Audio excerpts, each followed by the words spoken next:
안녕하세요. 회계원리 수강생 여러분들. 16장 현금흐름표의 두 번째 시간입니다.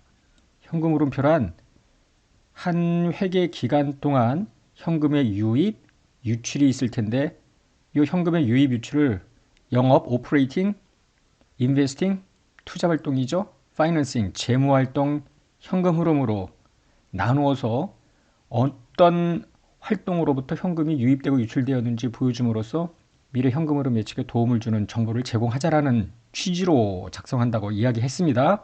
다만 이 오퍼레이팅, 영업활동 현금흐름이 가장 중요한 파트인데요. 표시 방법이 직접법이라는 방법, 또 오늘 하게 될 간접법이라는 방법, 이 두 가지 중에 하나를 회사가 선택할 수 있습니다. 지난 시간에는 직접법 중 매출로 인한 현금 유입, 매입에 따른 현금 유출 두 가지를 봤고요. 추가로 몇 가지 더 영업과 관련된 현금의 흐름을 계산해 보도록 하겠습니다. 종업원에 대한 현금 유출, 기타 영업비의 현금 유출, T계정을 이용해서 계산을 했는데요. 둘 다 미지급 급여, 미지급 영업비, 이 미지급 비용이라는 부채의 T계정을 이용해서 뽑는 겁니다. 여기서 한 가지 유념할 건 뭐냐면은 3장에서 우리가 결산 수정 분계를 할 때 미지급 비용이라는 좀 더 확대된 개념의 계정을 사용했죠. 미지급 급여, 미지급 이자, 미지급 광고비 이런 식으로 쓰지 않고, 그런데 영업활동 현금 흐름을 직접법으로 뽑아내려면은 미지급 비용하면 너무 브로드해요. 미지급 급여, 미지급 영업비 이런 식으로 나누어서 미지급과 관련된 부채에 대한 정보를 제공해야만 현금 유출을 뽑아낼 수 있습니다. 물론 시험에서도 미지급 비용이라는 브로드한 계정을 주지 않고요. 따로따로 다 줄 겁니다. 여기처럼. 그럼 미지급 급여 또는 미지급 영업비 같은 경우에 여기 기초 잔액, 기말 잔액, 여기가 증가, 여기가 감소인데 증가는 발생 기준 비용이 인식이 되면은 증가하겠죠. 우리는 현금 지급액 요 금액을 뽑아내는 겁니다. 만약에 미지급 급여 말고 조금 더 어려운 문제는 선급 비용, 선급 급여가 함께 제시가 될 수가 있겠는데요. 미지급 영업비도 마찬가지입니다.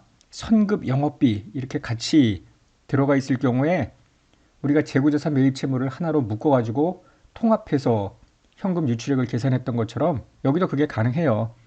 자, 보시면 기초 미지급, 기말 미지급, 기초 선급, 기말 선급 여기에 발생 기준 비용이 들어가면 이쪽으로 현금 유출액을 뽑아낼 수가 있습니다. 마찬가지로 만약에 영업비에 미지급 선급, 보통 회계원리 외부 시험, 좀 공무원 시험 이런 데서는 나올 수가 있겠지만 학교 시험 같은 데서는 이렇게 복잡하게는 안 나올 가능성이 많은데요. 두 가지 관련 선급, 미지급이 함께 제시가 되더라도 충분히 뽑아낼 수 있음을 보여주는 거예요. 기초 미지급, 영업비, 기말 미지급, 영업비. 기초 선급, 기말 선급 해놓고 영업비 발생 기준 금액을 알면은 현금 유출액을 알 수 있겠다라는 겁니다. 지난 시간에 고객으로부터 유입된 현금, 현금 기준 매출이죠. 공급자에 대한 현금 유출, 현금 기준 매입입니다. 지금 방금 끝낸 종업원에 대한 인건비 유출, 기타 영업비의 현금 유출 해가지고 일단 금액이 나오는데 여기가 영업에서 창출된 현금입니다. 이것 이외에 이자 수치, 배당금 수치, 이자 지급은 회사가 재량적으로 결정을 할 수 있었죠. 여기에 배당금의 지급도 마찬가지였는데요. 우리는 본서에서 이자 수치, 배당금 수치, 이자 지급은 무조건 영업활동, 배당금 지급은 재무활동으로 분류하기로 했습니다. 법인세의 납부는 당연히 영업활동이죠. 어쨌거나 영업에서 창출된 현금 이렇게 소개를 넣고요. 재량적으로 표시될 수 있는 현금 흐름과 법인세 납부를 밑에 놓도록 해놨어요. 이거는 따로 이렇게. 그리고 영업활동 순현금 흐름에서 이 영업활동으로부터의 현금 흐름, 이 금액을 찾아나가는 거죠. 그래서 이제 이걸 하나하나씩 또 더 보자고요. 만약에 이자 수치라면은 미수이자 계정으로 보면 되겠습니다. 그런데 만약에 선수이자까지 있으면 합치면 돼요. 보통 회계원리 정도의 시험에서는 미수이자 정도만 들어가는데요. 기초 미수이자, 기말 미수이자. 만약에 선수이자가 있으면은 기초, 기말 선수이자. 이쪽이 발생 기준 수익입니다. 수익은 대백인데 벌써 잊었어요? 우리가 2장, 3장에서 전기를 할 때 이 T계정을 이용을 했는데 이쪽이 상대 계정이잖아요. 이자 수익 미수이자의 증가인데 상대 계정이 이자 수익이다. 이런 이야기입니다. 그러면 이쪽이 현금 수치입니다. 비용하고 반대로 보면 돼요. 앞으로 가볼게요. 자, 비용 쪽은 이쪽이 비용, 이쪽이 현금 지급액. 여기는 이쪽이 발생기준 수익, 이쪽이 현금 수취액이 되는 겁니다. 이자 수치 끝났고요. 배당금 수치는 미수배당금밖에 없죠. 선수배당금 개념은 없으니까.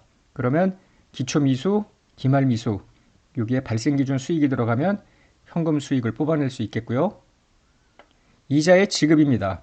미지급이자가 대표적이죠. 그러나 만약에 선급이자까지 시험 문제에 나온다면 기초선급, 기말선급, 기초미지급, 기말미지급 오른쪽에 발생기준 비용이 들어오면 T계정 왼쪽에 현금 유출액을 뽑아낼 수 있습니다.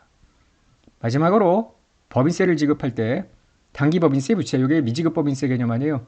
기초부채, 기말부채 이쪽에 발생기준 비용이 들어오면은 현금 지급액 T계정 왼쪽에서 뽑아낼 수 있겠습니다. 예제 1번 보겠습니다. 직접법으로 영업활동 현금 흐름을 뽑아 나가는 건데요. 주식회사 한국의 재무상태표 포괄손익계산서의 일부를 줬습니다.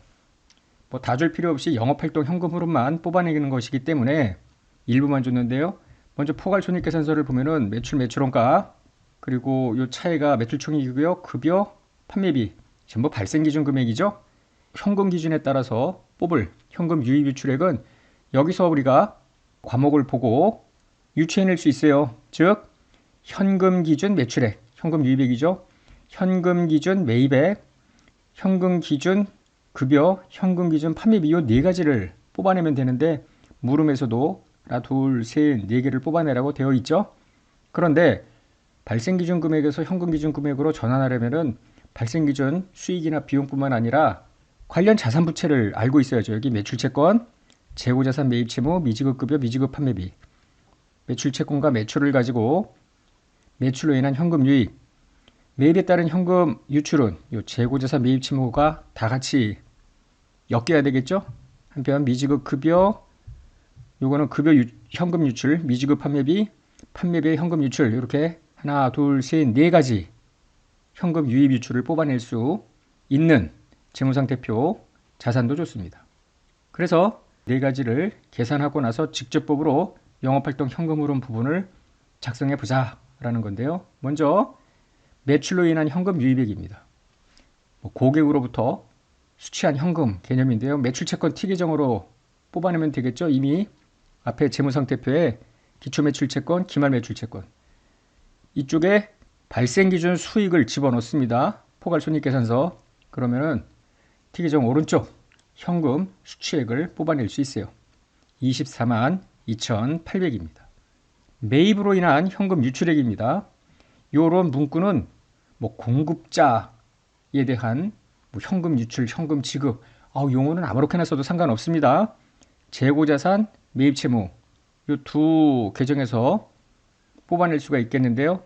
우리는 현금 지급액을 알아야 되는데 그러려면은 매입을 알아야 되잖아요. 그래서 먼저 매입을 재고자산 T계정으로 기초재고, 기말재고 여기에 발생기준 비용을 넣으면은 여기에 증가, 매입액이 나오는데 기초, 매입, 기말 빼면 매출원가 이거 재고자산에서 했던 거 아니에요. 요 X 16만 9천 원을 여기다 집어넣고 좌우 일치시키면은 이쪽이 나오는데 무지 귀찮다는 거 아니야. 그죠? 그래서 재고자산 매입 채무를 하나로 묶으세요. 전혀 상관없습니다. 기초재고, 기말재고, 기초매입 채무, 기말매입 채무 이쪽에 발생기준 비용인 매출 원가를 집어넣으면 현금 지급액 X 16만 1,000원이 도출됩니다. 세 번째가 급여 현금 유출액인데 미지급 급여 T자를 그리면 돼요. 기초부채, 기말부채 이쪽이 발생기준 비용 하면은 현금 지급이고 15,000이 나오고요. 자, 마지막으로 판매비의 현금 유출인데요. 미지급 판매비라는 T계정을 똑같은 구조 아니에요. 기초부채, 기말부채 이쪽이 발생기준 비용이면 여기가 현금 지급액 49,000입니다. 네 가지 현금 유입 유출을 뽑아냈죠. 따라서 영업활동 현금 흐름, 고객으로부터 유입된 현금, 공급자에 대한 유출, 종업원에 대한 유출, 판매비 유출해서 영업에서 창출된 현금 완성된 건 아니에요. 여기에 또 뭐가 들어가냐면은 이자 수치, 배당금 수치, 이자 지급 등이 더 들어갈 수 있겠습니다. 일단 요거 윗부분 표시를 보았습니다. 직접법. 영업활동 현금 흐름은 직접법으로 표시할 수도 있지만 회사의 선택에 따라 간접법으로 표시할 수도 있겠고요. 실무에서는 99.9% 간접법입니다. 자, 방금 끝낸 직접법 하나하나 현금의 유입의 원천, 현금 지급의 어떤 용도별로 구분하는 거예요. 현금 매출, 현금 매입, 현금 인건비, 현금 영업비 이런 개념이라고 보면 되겠죠.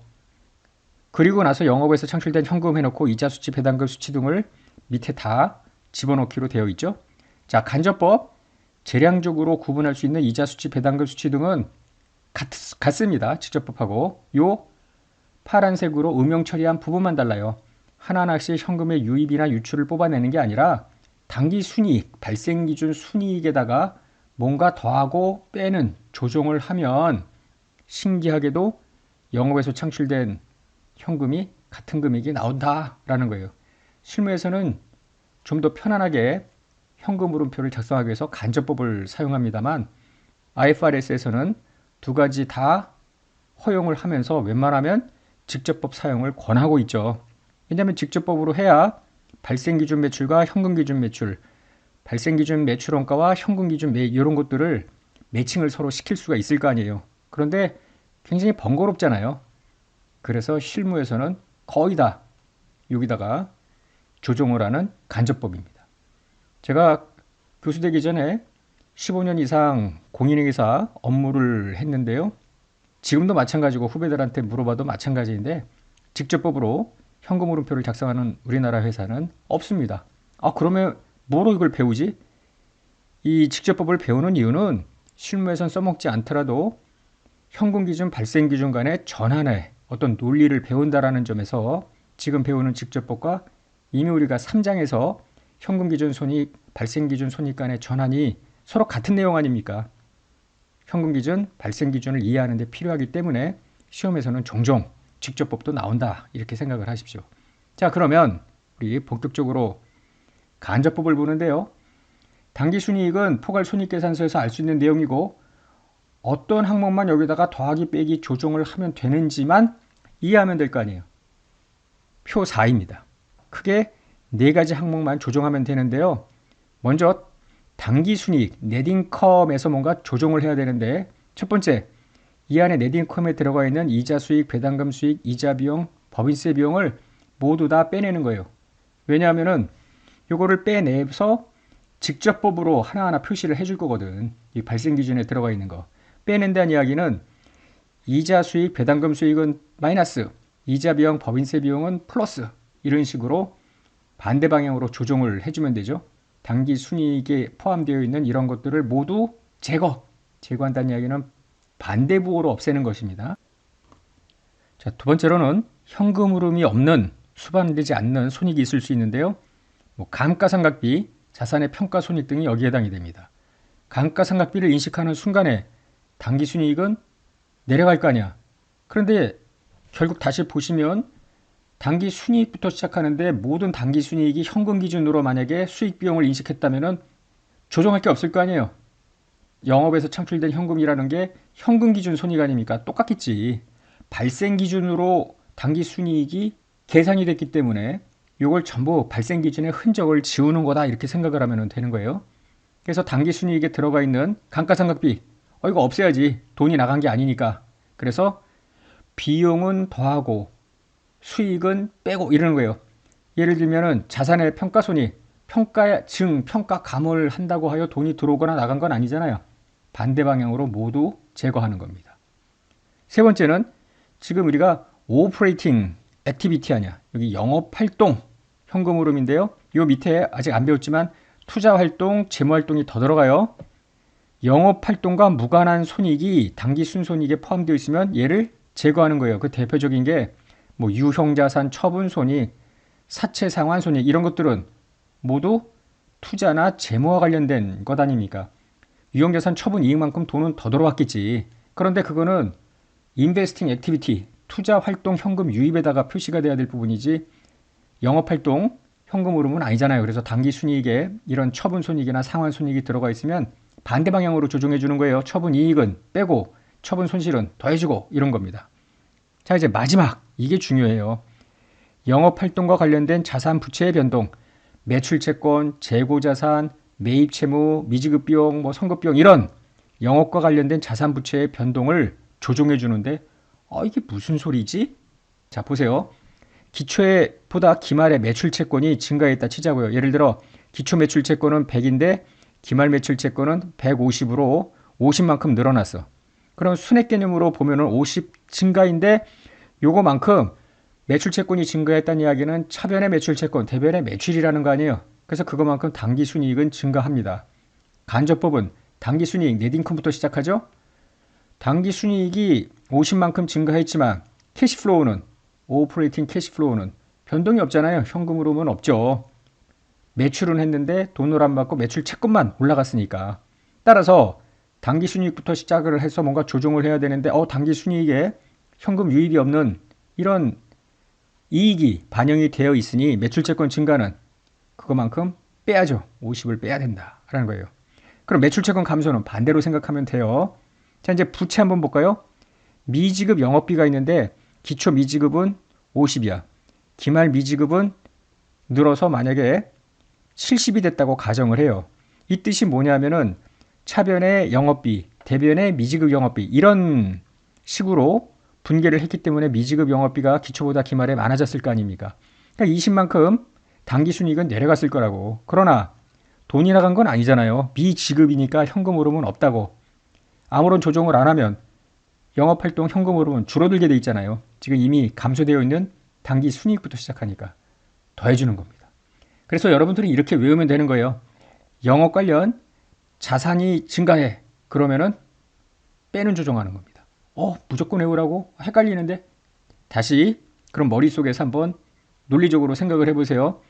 영업 관련 자산이 증가된다는 이야기는 자, 자산 증가 1장, 2장의 회계 등식을 생각해 보세요. 영업 관련 자산 증가야.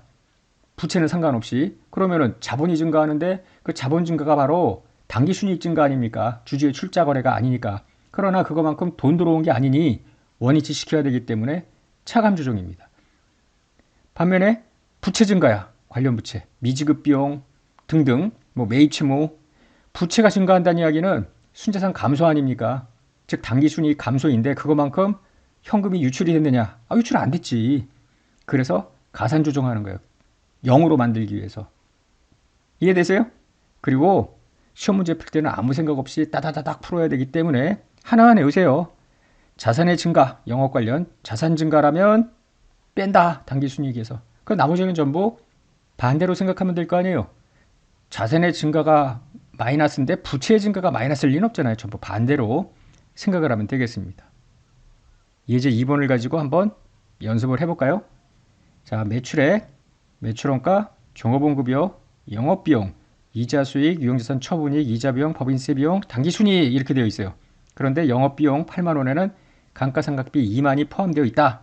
지금 직접법으로 작성할 때는 별 문제가 없는데 간접법으로 영업활동 현금 흐름을 계산을 할 때 당기순이익 밑에 플러스 마이너스 조정해야 될 것 중에 눈에 확 띄는 것들이 있어요. 이 감가상각비 대표적인 현금 흐름이 없는 비용 아닙니까? 이거 나중에 플러스 해줘야지. 유형자산 처분이익 처분이익만큼 지금 당기순이익이 올라갔지만 처분으로 인해서 천만큼 더 들어온 돈은 영업이 아니라 투자활동 아닙니까? 요것도 나중에 제거해야겠구나 이런 생각을 하고요. 또 이자 수익은 이자 수치로 바꿔야 되고 이자 지급액, 법인세 납부 이런 것들은 모두 영업으로 오퍼레이팅으로 지금 분류하기로 했기 때문에 이 당기순이익에 들어가 있는 이자 수익, 이자 비용, 법인세 비용은 모두 제거해야 되겠구나. 이런 것이 간접법 작성의 논리입니다.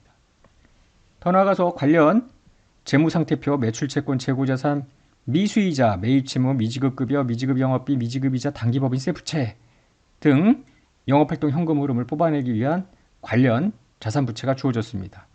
물음은 이미 우리가 배웠던 직접법, 방금 끝낸 간접법으로 영업활동 현금 흐름을 뽑아내고 부분 현금 흐름표, 영업활동만 표시되게끔 작성해 보자라는 겁니다. 그럼 먼저 직접법인데요. 직접법? 뭔가 현금이 들어오고 나간 건데 뭘 뽑아내지? 뭘 뽑아내기엔 이걸 보면 알죠.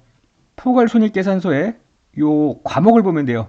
요 매출액 요거 뽑아야죠. 현금 기준 매출, 현금 기준 매입, 현금 기준 급여, 현금 기준 영업비 지출, 그리고 더 나아가서 전부 영업으로 구분하는 이자 수치, 이자 지급, 법인세 납부 모두 하나, 둘, 셋, 넷, 다섯, 일곱 가지를 뽑으면 될 거 아닙니까? 관련 계정을 포함해서. 그럼 매출, 현금 기준 매출을 위해서는 매출 채권 T 계정을 뽑으면 되죠. 매출 채권 T 계정에 기초 잔액, 기말 잔액 다 줬어요. 따라서 자산, 기초, 기말, 매출 채권, 그리고 포괄손익계산서의 매출액을 여기다가 왼쪽에 수익을 집어넣으면 이 왼쪽이 결국은 대변이잖아요. 분기할 땐. 그러면 현금의 수치, 현금의 증가는 차변이잖아요. 단지 T 계정일 땐 상대 계정이기 때문에 오른쪽에 보일 뿐입니다. 요 X를 구할 수 있습니다. 79만 200. 두 번째는 현금 기준 매입이라고 보면 되겠죠. 재고자산, 매입채무 각각 두 개를 동원을 해야 되는데 이거 귀찮다고 그랬잖아요. 실전에서 언제 이렇게 합니까? 합치세요. 기초재고, 기말재고, 기초매입채무, 기말매입채무 이쪽에 발생기준 비용 집어넣으면 매출원가, 현금 지급액이 나옵니다. 세 번째가 인건비잖아요. 급여, 미지급 영업비, 그 다음이 전부 미지급 급여, 미지급 영업비, 부채 개념 아닙니까? 기초부채, 기말부채, 여기도 기초부채, 기말부채, 이쪽에 발생기준 비용, 여기 발생기준 비용 이러면은 현금 지급액, 현금 지급액을 각각 뽑아낼 수 있겠습니다. 더 나아가서 재량적 표시 항목으로 이자 수치, 그러면은 미수이자 T계정으로 뽑아낼 수 있죠. 기초자산, 기말자산, 여기에 발생기준 이자 수익을 집어넣으면은 현금 수치액, 미지급 이자 가지고 이자 지급액을 뽑아낼 수 있죠. 이 미지급 이자는 앞서 보았던 미지급 급여, 미지급 영업비랑 같은 맥락이죠. 기초부채, 기말부채, 여기에 발생기준 비용 집어넣으면은 이자 지급액이 나옵니다. 마지막으로 법인세 납부도 마찬가지잖아요. 단기법인세 부채라는 게 미지급 법인세랑 같은 개념인데 기초부채, 기말부채 이쪽으로 발생기준 비용 하면은 현금 지급입니다. 이렇게 해서 모두 7가지의 현금 유입 유출을 뽑아냈으면 현금 흐름표 양식에 따라 집어넣으면 되죠.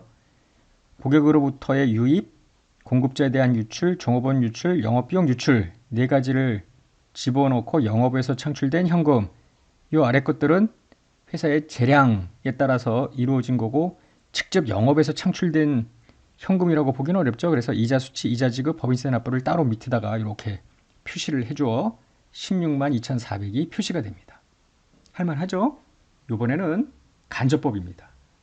간접법 해답부터 한번 보시면은 영업에서 창출된 현금 해서 이자 수치, 이자 지급, 법인세 납부가 밑으로 들어가는데 요 금액은 앞서 우리가 했던 직접법과 똑같습니다. 계산 방식도 똑같고요. 따라서 간접법에서는 당기 순이익부터 시작해서 뭐를 더하고 빼면 16만 7,700 영업에서 창출된 현금, 여기도 16만 7,700 똑같이 나올까라는 건데요. 자, 생각을 해보세요. 4가지였습니다. 분류가. 먼저 당기 순이익에 포함되어 있는 이자 수익, 이자 비용, 법인세 비용을 전부 제거하는 겁니다. 왜냐? 여기서 제거하고 여기서 다시 이자 현금 흐름으로 넣을 거니까. 따라서 이자 수익은 빼고요. 괄호는 빼는 겁니다. 이자 비용은 더하고 법인세 비용은 더하고. 일단 첫 번째 거 끝났습니다. 두 번째는 현금의 흐름을 수반하지 않는 감가상각비라든가 자산의 평가손익을 전부 제거해야죠. 여기는 감가상각비 하나였습니다. 비용이니까 더해주는 겁니다. 한편 영업과 무관한 손익, 사채상환 손익, 자산의 유형자산의 처분 손익 이런 것들은 영업이 아니잖아요. 여기서는 유형자산 처분 이익을 제거하는 거니까 이익을 제거 마이너스입니다. 그럼 나머지는 뭐냐면 영업 관련 자산 부채 변동에 대한 조정이죠.